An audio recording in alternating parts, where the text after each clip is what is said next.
आज की कहानी शुरू होती है लावे सारे की प्यारी सी बहनों वाली नोक-झोंक से। सारिया, तूने फिर से मेरी पेंसिल उठा ली। एक छोटा सा ही तो काम है दीदी, करके दे रही हूँ ना। और इसी बात पे दोनों की नोक-झोंक तेज हो गई।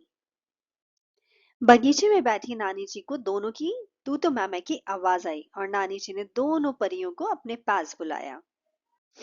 नानी जी ने पूछा, मेरी प्यारी परियों, क्या हो गया? आजकल कुछ ज्यादा ही गुस्सा आ रहा है तुम दोनों को।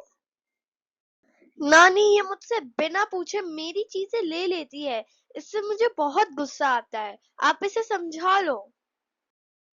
दादी, अब दीदी मुझ पे ही गुस्सा करती है। अच्छा, ठीक है, कोई बात नहीं। दोनों मेरे पास इधर आओ। आज मैं तुम्हें एक कहानी सुनाती हूँ जो एक प्राचीन ताओवादी दर्शन से जुड़ी है और इसकी इंस्पिरेशन है चुआंग ज्यू। एक सन्यासी थे जो शांति पाने के लिए झील के बीच में जाकर ध्यान करते थे। एक दिन वह ध्यान में बैठे थे और अचानक उनकी नाव से दूसरी नाव टकरा गई। फिर क्या हुआ दादी? और फिर उन सन्यासी को बहुत गुस्सा आया। उन्होंने सोचा, कौन है जिसने मेरी शांति भंग कर दी। वो चिल्लाना चाहते थे, उससे पहले उन्होंने अपनी आंख खोल के देखना चाहा कि कौन है आखिर। नानी, कौन था वहां? वहां कोई नहीं था, बस एक खाली नाव थी जो बहकर आ गई थी। मतलब जानबूझ के किसी ने कुछ नहीं किया? हाँ मेरे बच्चों।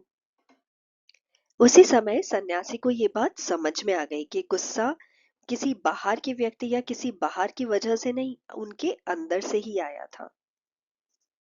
मेरी प्यारी परियों, यही बात तो हमें ताओवादी दर्शन, जिसे ताओइस्ट फिलॉसफी भी कहते हैं, यही बताता है कि जीवन को शांत और सहज तरीके से समझो। हर बात पर रिएक्शन देने से पहले खुद को देखो। नानी, ये ताओवादी दर्शन क्या होता है? बहुत ही बढ़िया क्वेश्चन है लावे।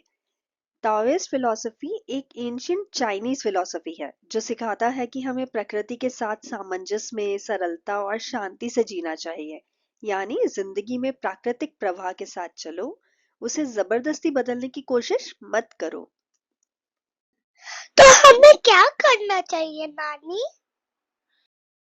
ओके, लावे सारे, जब भी आप दोनों को गुस्सा आए तो पहले खुद से पूछो, क्या सच में किसी की गलती है या मेरी ही खाली नाव है।